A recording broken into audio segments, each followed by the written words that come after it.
Thank you everyone for joining. We will start. So my name is Tanya Haddad. I'm an associate professor of public administration at AUB. Today's session marks the continuation of a series dedicated to exploring the essence, importance, and impact of care work within our society. Throughout the series, we delve into the different dimensions of care, aiming to unravel its meanings, values, and significance in various contexts. I'm honored to introduce our esteemed guest, who will bring profound insights and expertise to our discussion. First, we have Mrs. Rouba Arja. Mrs. Arja is an expert in mainstreaming gender in sustainable development policies and programs. She currently serves as the first social affairs officer at the UN Economic and Social Commission for Western Asia, ESCWA.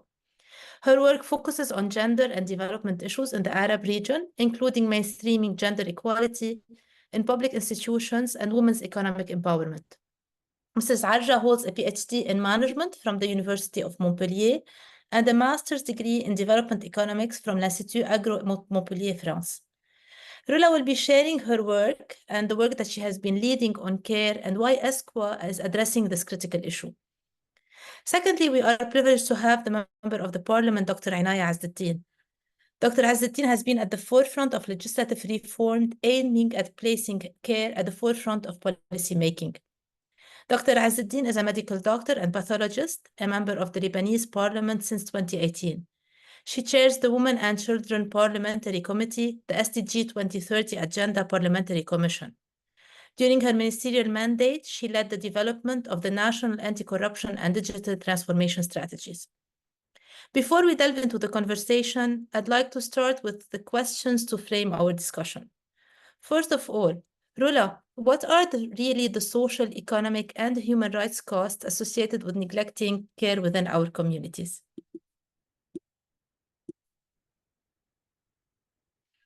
Rula? Rouba.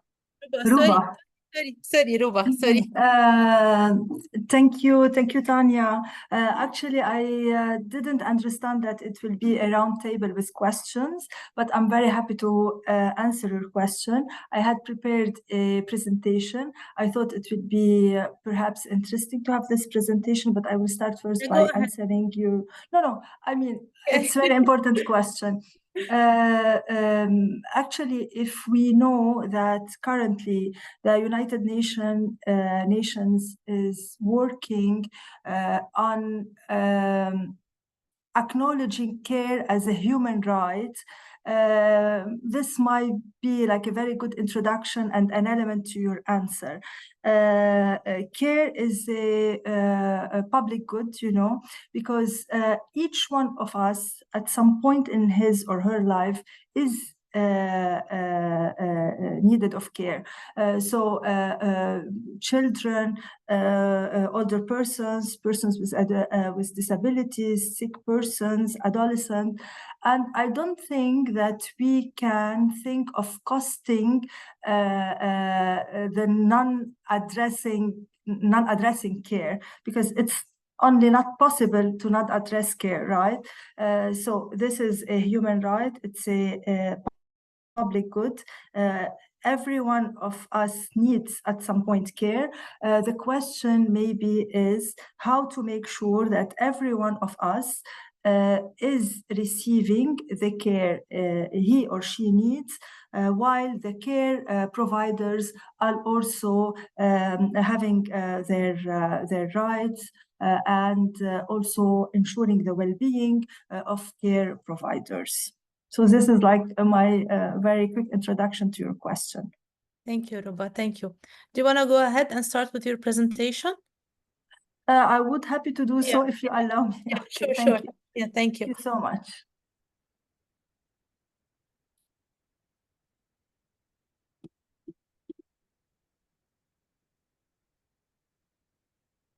Can you see it, Tanya, now? Yes. Yes. Okay. So as I said, care is very important, and the question is how to make sure that all care receivers are receiving the care they need, and caregivers are also having their rights and well-being. And a very good introduction would be to agree, all of us, the audience now what care is. So definition of care. This definition, when we define care, it's very important because this is how we can structure all the components or all the interlinkages with care. We have direct care work, and it is where we have a direct relation and personal care work within the household. It's a face-to-face engagement, as I said, with children, sick, elderly, persons with disabilities, and direct care can be paid and unpaid. I am a mother providing care to my children, and it can be also care in centers, care at home by employed persons. We have also indirect care, and there is no interaction between caregiver and care receiver, but this care is still very important for the care receivers, and it's also it can be paid or unpaid. When we look at this table, it's very important because here we can see all care providers and all care receivers. We can see mothers providing care to their children. We can see staff members in hospitals. We can see staff members in school. In schools, we can see persons working in the formal market and informal market. We can see migrant workers. So this table will trickle down to several groups of care receivers and caregivers, and thus its importance at the beginning. And another important element to understand is the centrality of care to several development issues. Care is essential for dignity of older persons, dignity of persons with disabilities. It's also very important for human capital development, because we all know the importance of care and education in early childhood. It is very important also for economies and environment. And perhaps at the core of my presentation, because I'm quite sure at the several webinars you have addressed several elements, it's core to gender equality and women's empowerment. And this component of gender equality and women's empowerment take like a more important, like bigger importance because of the demographic dynamics in the region, and because of the ongoing conflict in the region, and also I can't see because also of climate change, and I will explain why I put these elements as very important in the beginning. If we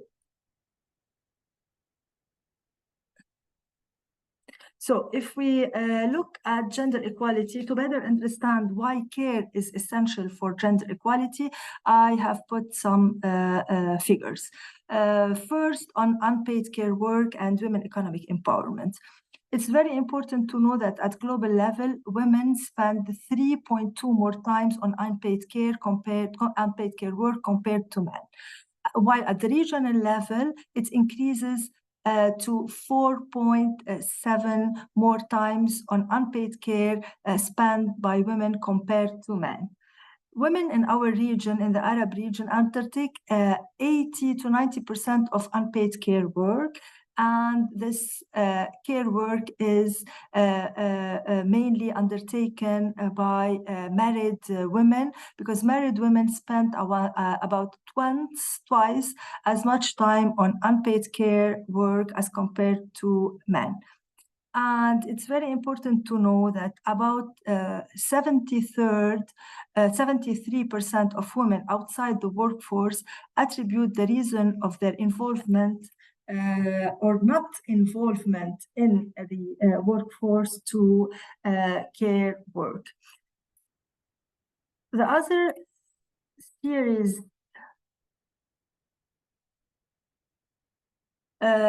is gender equality in the region and paid care work. Here also we have some figures that are very much important and help us to understand. Women make up 65% of all paid care workers in the world. In the region, employment in the care sector ranges from 26% of female employment in Tunisia to about 60% in Jordan and Palestine. So, like most most employment in care sector is female employment. And care sector constitute large employers for females in the region in both private and public sector. It's also very important to know that employment growth in the paid sector, paid care economy sector is much higher than other sectors. We know the struggle of several sectors, economic sector, to create jobs. This is not the case for care economy sector, because care economy sector is now able to create new jobs. However, these new jobs might not all be decent work jobs and meeting the requirement and standard of decent job. And I think that you have already discussed the ILO standards and the linkages between care work and paid care work and the standards and the lack in many instances in the region for decent work in these sectors. Actually, this was a very brief introduction just to say that unpaid care work is a barrier because women are undertaking most of this unpaid care work and they are spending so much time in this care work. This is hindering them most of the time from entering the world of work. So unpaid care work is like a very important barrier. And when they enter the care work, when they enter the world of work, in the care sectors, many times they are not getting decent work with good conditions of wages, of working hours, and this is also another struggle when we talk about care economy. So we have the unpaid care work part of it, and we have also the paid care work part of it. And this is also reflecting, as I said, the wide range of care work provided, be it unpaid or paid. And the thing is, with the demographic dynamics, with the percentage of older persons increasing in societies, with ongoing conflict and multi-layered crisis in the region, and also with the consequences of climate change, the demand for care work is increasing. The demand of care work is increasing, and with the current trends, if these issues are not addressed, we can guess that women will be more and more involved in the care economy, and more it will become for them more and more difficult to access the world of work if they select to do so. We can understand that women might not select or might not decide to join the world of work. They don't want to work. But when women decide to work, it should be their choice to decide, and they should have the ability to join the job market, world of work, or call it as you want.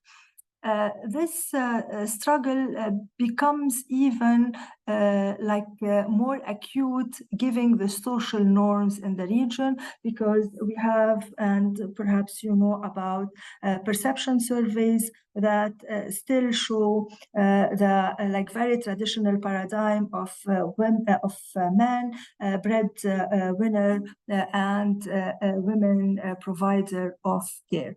So in this situation, it's very important and it's crucial for us to address unpaid care work and paid care work.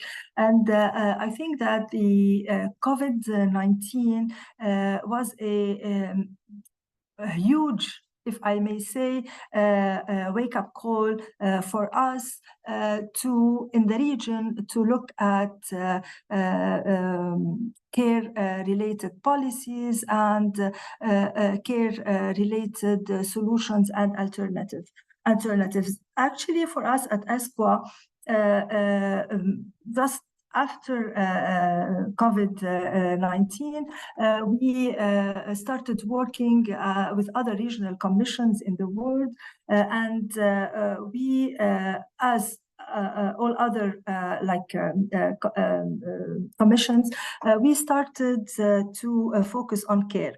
And while other regional commissions were trying to assess and understand the consequences of COVID on the care economy, for us in the region, it was a kind of foundational work to understand the care economies and how they are structured, what are the legal frameworks in place, what to do. So for us, COVID-19, it was kind of opportunity, if I may say, to start putting the basis of understanding, of assessing care economies. Care economy means all paid plus unpaid care work in any society, in any region. I think it's now clear to all of us how care work, be it paid or unpaid, can impact women's choices and empowerment. It's very much linked to women economic empowerment, and economic empowerment is also very important for reducing violence, for being able to participate in the public and political sphere. So this is really very important. How to address the situation? Actually, ILO, they have put in place a framework. It's the 5R frameworks. What I will be doing during this presentation is to quickly present this framework. Maybe in the audience there are persons who know about it, and then I would go into our region with more specific insights from our region based on ESCWA studies. Actually, this 5R framework is about a framework, a set of policies, of recommended proposed policies, care-related policies that can address care work in that sense, that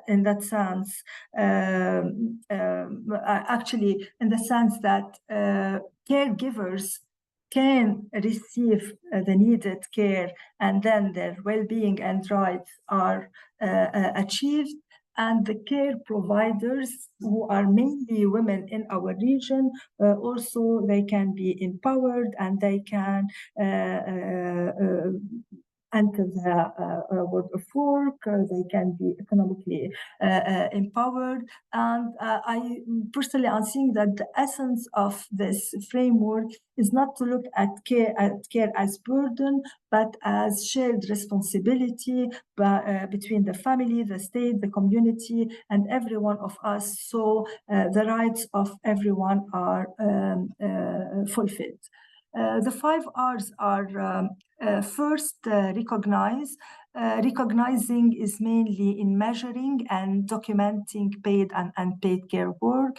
And there are studies that cost and measure unpaid care work and measure how much, if unpaid care work is transformed to care, how much it would contribute to economies, because now unpaid care work is invisible. So all these hours, 80%, 90% of unpaid care work are invisible. They are not measured and documented anywhere. So it's about recognizing. Second is about reducing through physical infrastructure, technologies, access to water, transportation, electronic device, etc., etc. Redistributing, and this is like a major element. And us at ESCWA, we have mainly work on redistribution. When we redistribute the care responsibilities between the states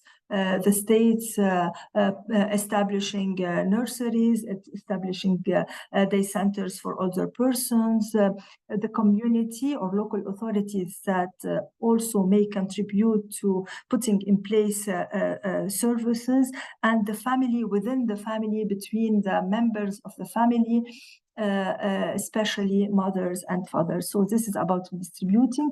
Rewarding and representing is mainly for paid workers, to make sure that decent work is ensured for all workers, and that they are working in the formal market with access to social securities. They are represented, and they are in the formal market. This is the framework. If I take this framework and I look at the Arab region, if we, for example, look at recognize, it's important to know that 8 out of 22 Arab countries, they have time use surveys. And time use surveys are fundamental in order for us to measure unpaid care work, and to be able, if we want to cost it and if we want to integrate it in national accounts. So only 8 out of 22 Arab countries, they have a time use survey. Reducing, we know that we can work a lot of this component, particularly now with the access to technologies and how technologies are able to reduce. We haven't, as ESCWA, worked a lot of it, but it's also very important to acknowledge it as one set of policies. We have worked a lot on redistributing, and I would like to from this redistributing, go to the remaining part of my presentation with some insights from Arab countries. Actually, if we look at childcare in Lebanon, we've done some studies, and it's very clear that childcare is chiefly a women's responsibility. I can tell, for example, that we had a survey with families benefiting from childcare in the private sector. 800 families answered the survey. 96% of them were mothers. So systematically, it's the mom's responsibility to address childcare. We looked at what kind of services are available in Lebanon, and we've done this in different countries, because this is understanding the services is very important to enhance these services and to make them available to all. Some insights from Lebanon that might be interesting is the huge gap between the private and the public sectors in numbers, how many children are benefiting from the private sector and from the public sector, not only in numbers, but also in the quality of services. We cannot compare between the quality provided in the public sector and the quality provided in the private sector, and this is very important. This is very important gap to fill, because this is very important for social justice, and this is also very important for inequality, because we know that this early childhood education is very important for the education throughout our life and for all kids. And what we could see in Lebanon, that we have a wide range of services, all in the informal sector and without any legal framing. For example, nannies at homes, nurses at homes, migrant workers that are mainly domestic workers, but then working and providing care, not necessarily having the expertise, experience, etc., etc. And we also saw that in Lebanon, it's a family issue, and when the mother is not able to do those, to like take care of her kids, she's calling her mother or her sister or her mother-in-law. So it's mainly one woman getting the support from another woman, and we could see that families they are struggling with the care, and care in Lebanon in the private sector sometimes is absorbing 30% of the income of a family, which makes it very difficult for family to really address the needs of their children, and like freeing the time of mothers. And that's how many times mothers decide not to work, even if they would like to do so. Actually, I have put several experiences from several countries, because it's very interesting to see how like the sectors emerged and evolved in different countries. Also in Saudi Arabia, childcare is chiefly a women's responsibility, but the difference is actually, yes, it's a difference on how the sector emerged, and I would like to give you some insights on this. In Saudi Arabia, in their 2030 vision, there is one component on, or one outcome on, women's economic empowerment. And when they started addressing women economic empowerment, they thought that establishing nurseries and childcare would create jobs for women. So they were trying to search for sectors to create jobs for women. And that's how they started thinking of childcare. When they had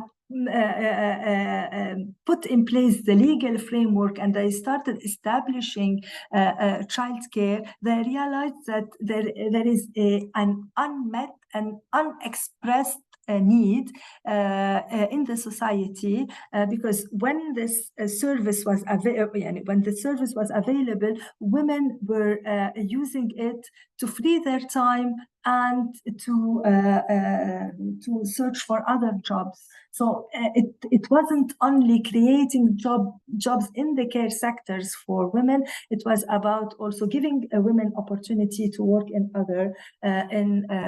other sectors. Actually, before 2008, there was no childcare for 0-3 years in Saudi Arabia. There was no childcare whatsoever. And the whole system was put in place starting 2008 until 2013. They could put in place the legal and regulatory framework. And now They have legal frameworks and regulatory frameworks for childcare in centers, for nurseries, in the workplace, in houses, and also they have put some legal frameworks for mobile nurseries, and they have put also in place a system of subsidies. We have also worked on care to older persons and persons with disability. I think that I need to finish quickly, if I'm not mistaken, for Dr. Inaya to be able to continue. But it's very important to understand that care to persons with disabilities and care to older person is not chiefly a woman's responsibility, is often a woman's responsibility, because not because because other family members want to relieve women, but because there is physically sometimes a need, and also because of social norms. If it's an older man, women cannot help. So it's mainly because of the culture that care to older persons and persons with disability is often and not chiefly a women's responsibility. Actually, here also there are unmet and unexpressed needs because of cultural issues and taboos, and related mainly to persons with disabilities and social norms also as barrier. This is our region,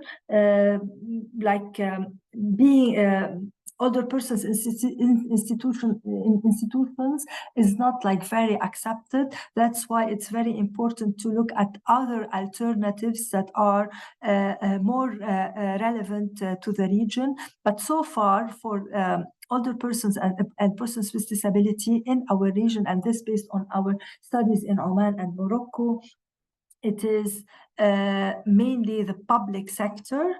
It started being in Morocco, for example, exclusively for vulnerable groups, but then now with the needs with Morocco, the older persons percentage is increasing. So it's now being expanded and extended, and then the thinking and the search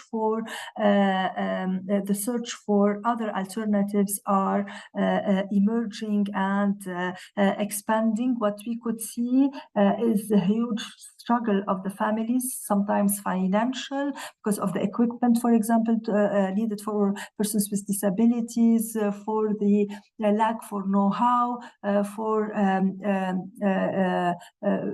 caregivers are many times depressed. So families are really struggling, and there is a huge need to finding alternatives. Some alternatives in the private sector are emerging, for example, in Morocco, and the state in Oman is also trying to increase and expand. And what is still very important in the Arab region, and I think Dr. Inaya will talk about that, is the legal frameworks, because so far, actually, the Arab countries, they have advanced, they have progressed in their care-related policies, be it maternity, paternity, care leave, breastfeeding, but still there is a long way to go to have maternity meeting the standards, minimum standards, also paternity, the child care facilities in the workplace, care leave, breastfeeding, etc., etc. And it's very important that we continue, that Arab states continue their work on this. Actually, if I want to conclude, I would say that it's care work is still a barrier for women's empowerment and family well-being, and we have seen this in several countries. care, we cannot talk in the region about care sectors because we had several institutions, activities that are ad hoc here and there, but there is still a need for a clear strategic visions to be able to coordinate and improve the quality of the services among several ministries, among several committees and care provider. As I said during my presentation, there are unexpressed and unmet needs in Lebanon. If we calculated the number of children that could or need to be in the nurseries and the number of children in the nurseries, and there is a huge gap. So there is unmet needs and unexpressed needs. The impact of social norm, whether gender or norms related to persons with disability or older person, is very big also. Reforms had started but need to be continued and expanded. Actually, we started the reforms on maternity, paternity, but we haven't yet started talking about, for example, social protection for caregivers.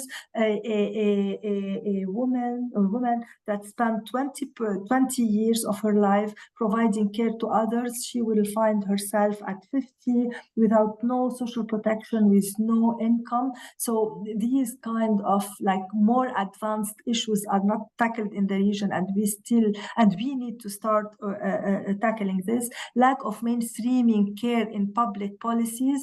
It is look at the television and how women are presented providing the care and women caregivers.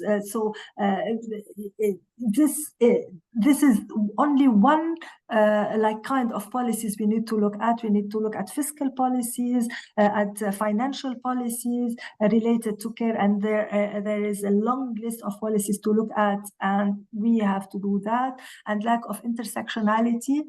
For example, for maternity leaves, most of maternity leaves, like the assumption is the baby or the newborn is a newborn without any disability, and women will be able, or even mother or father will be able in 14 weeks to go back to their work normally, which is not the case. So there is a lack of intersectionality here, and there is a huge need in our region to look at the funding and gender responsive budgeting. I'm sorry if it has been lengthy presentation, but I did my best to structure it and to cover as much component as I could that are related to care and gender equality. Thank you. I'm happy to answer your questions. Thank you, Rouba. Thank you. It was really interesting providing us an insight and then looking at the different countries in the region and the policies. I'll leave the floor to Dr. Ezzedine. Thank you very much. Thank you very much. Let me start by thanking ESCWA Institute and Dr. Lina Habib for all your efforts for organizing this series of webinars on the topic of care and its relationship to women empowerment and gender equality. Joining efforts with all the work we're doing, hopefully we can achieve in a cumulative way the goal we are all working for. I would like to start by saying also that since I was elected chair of the Women and Children Parliamentary Committee in 2018, after becoming a member of parliament, I worked on a strategy for the committee that I chose the title, Protection and Empowerment of Women, in order to create the legislative environment that is conducive to women protection and environment, working on eliminating all discrimination in the Lebanese law against women, and also to set new legislation that will achieve this goal. So far, we have in 2020, the Parliament has adopted the law on criminalizing sexual harassment. We also some amendments on the law on domestic violence to strengthen the structure of protection for women. Also in December 2023, the Parliament has adopted the law for amendments on all the clauses in the Social Security Fund when there is discrimination against women. So far this has been achieved. And concerning the topic we are discussing today, the efforts started in early on in 2020 during the COVID-19 pandemic, during which we witnessed a disproportionate impact of this multiple crises in Lebanon. On top of COVID, everybody knows that we had an economic, social, fiscal, financial crisis that led to a disproportionately negative impact on women economically. And this was, as Rouba said, a wake-up call for all of us. And as the chair of the Women and Children Parliamentary Committee, I decided to start the work on studying the roots of this problem in the Lebanese legislation and also in the regulations in Lebanon in order to make foundational reform that can prevent this in the future. This crisis led also to the exacerbation of all inequalities that already existed in Lebanon between gender inequalities. In Lebanon, we know that we have almost 65% of women work in the informal sector without any kind of social protection, and this is due to the lack of job opportunities, but also, and very importantly, women are resorting to the informal sector because this is a kind of resilience strategy. They cannot make this alignment between the number of hours they can work and their family duties and the care duties they have at home. So this is why the informal sector provides them and gives them this flexibility that is needed in order for them to be able to cope with all the duties. But being in the informal sector with no kind of social protection and coverage, and due to the care responsibilities, this renders women more vulnerable to crisis and more vulnerable to poverty, and this we have witnessed during the COVID-19.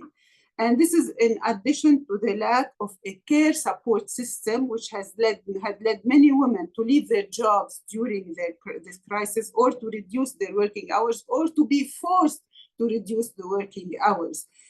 All these issues and struggles were raised and flagged during the hearing sessions. We decided to do, and for the first time in the Lebanese parliament, a series of hearing sessions on the economic security of women, where we have women voice out their concerns, their problems,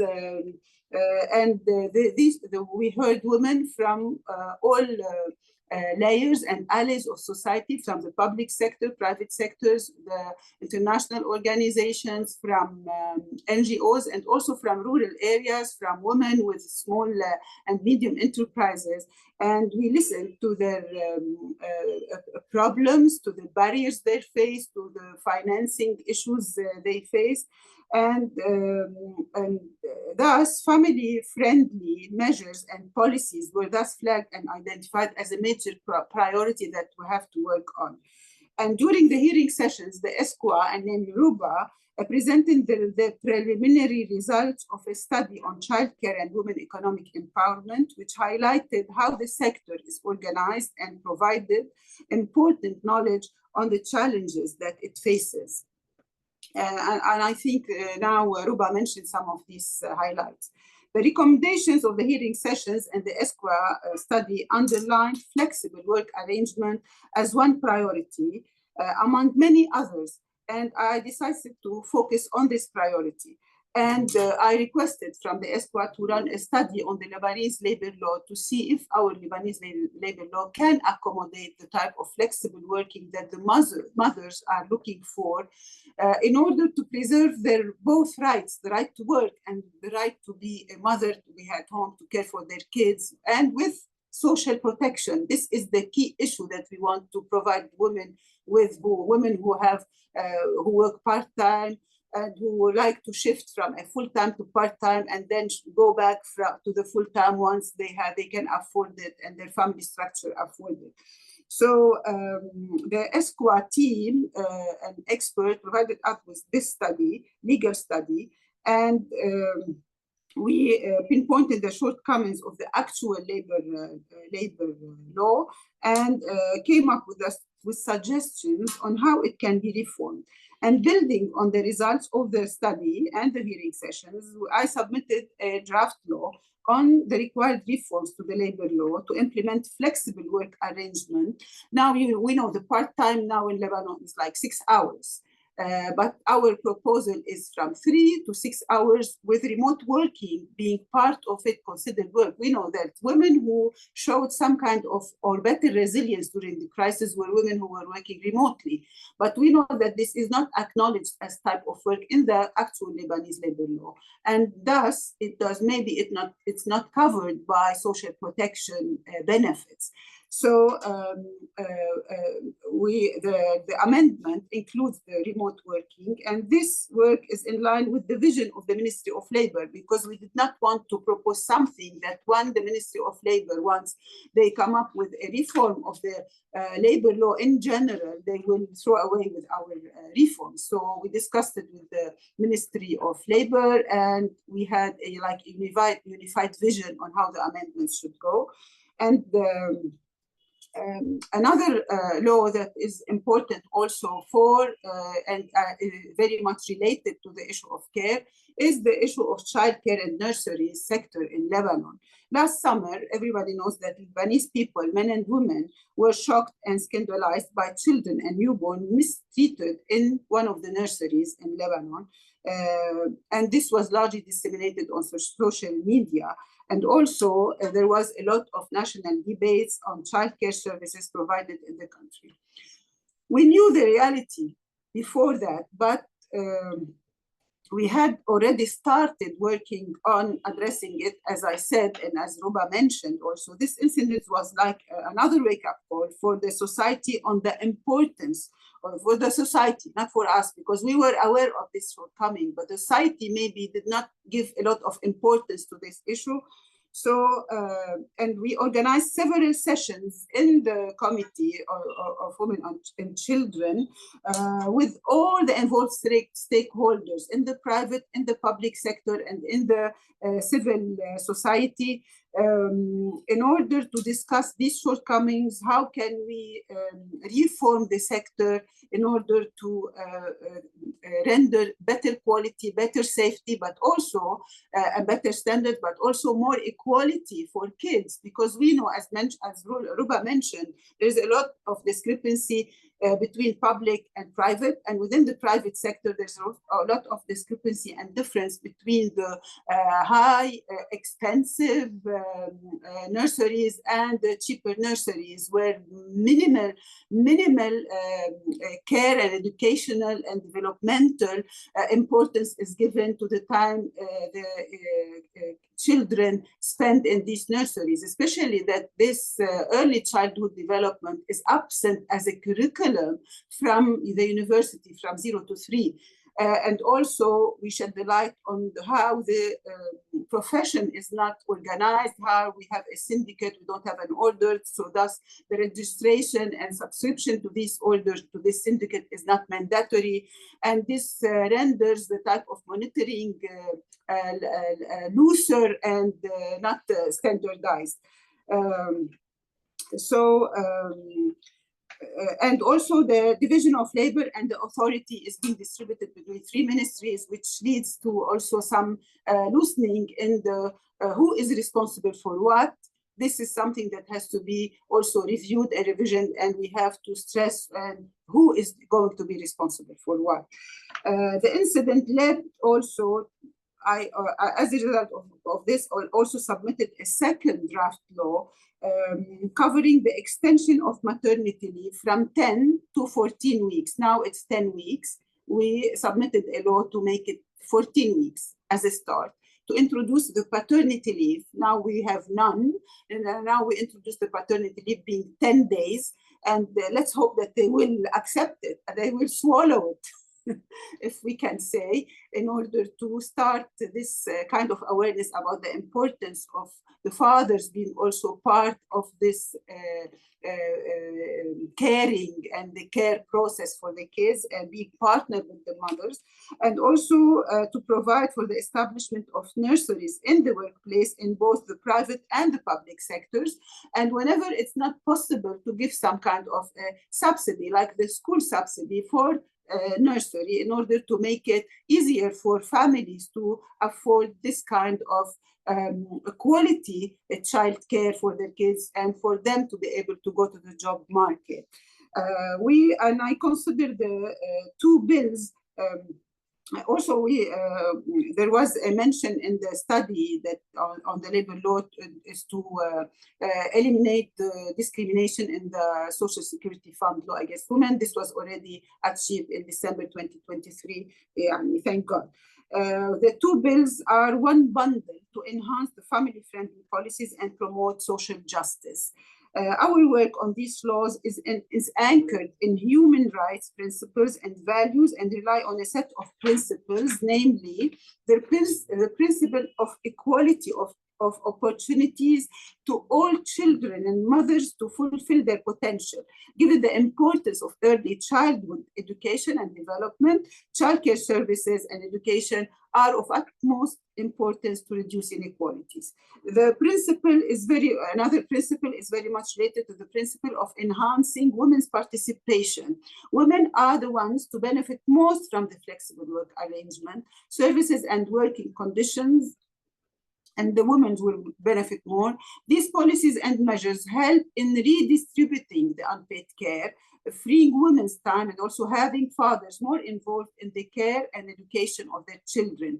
They help finding a desired balance between the right of women to work and the right to motherhood and balanced family relations.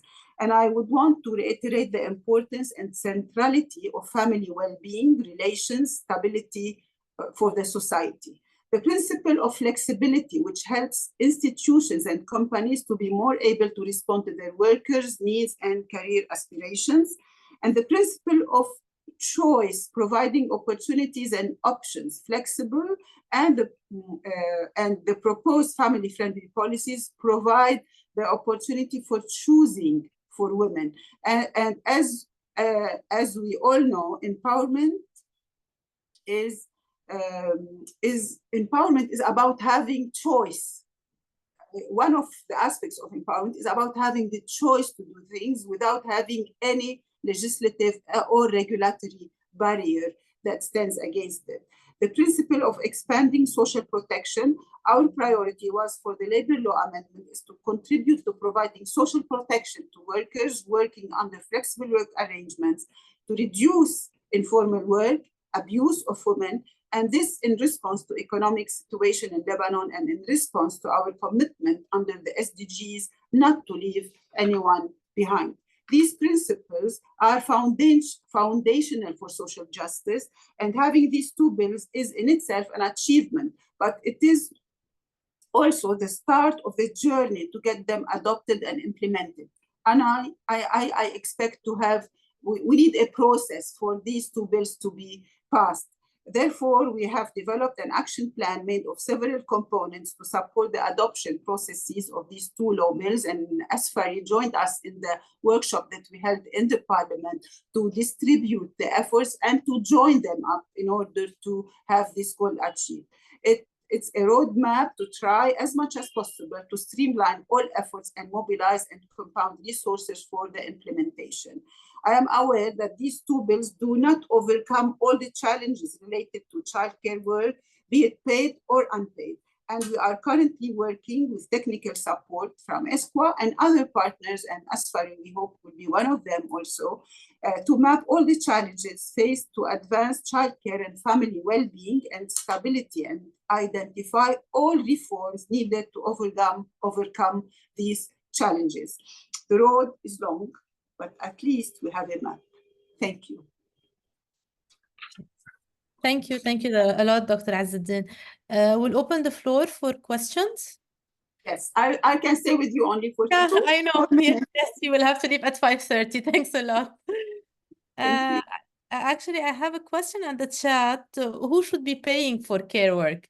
I think this is a question for you, Dr. Ezzedine, and for Yeah. This is actually one of the components of the working plan towards the implementation. There will be some of the efforts before going to the Parliament to discuss it in the General Assembly is that we will run an actuary study to see how much it's going to cost for whoever, whether the Social Security Fund or in the private sector, public sector, to see how much it's going to, the cost is going to be. But also we have to understand that sometimes money that you spend on this is like an investment, because the return on investment might be bigger. And this is what the actuary studies will show us, hopefully, once we start them. Thank you. Thank you. Any other questions? You can raise your hand. You can type it on the chat. Actually, I have a question for both of you, Dr. Ezzedine and Rouba.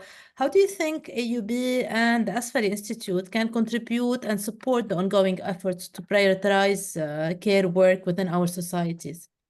Actually, the first feedback that I had once we were in the Parliament, but we are planning to have another session with all the stakeholders. Asfari will be one of them also. Lina mentioned the issue of awareness, because these two laws we need to mobilize and to raise awareness about the importance for the individual rights of people, individual for the stability of society, individual for the country, benefits for the country. So we need to raise awareness about the importance of these two laws at many levels, at the economic level, social level, and the human rights level.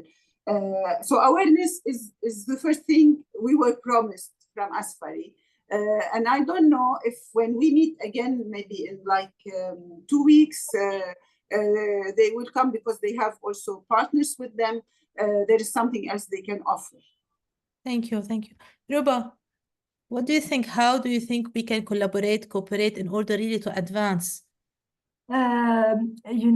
Tanya, every time I have to prepare a presentation on care, I struggle, because you might have seen the struggles, my struggle, because of the numerous component or elements that are related to care.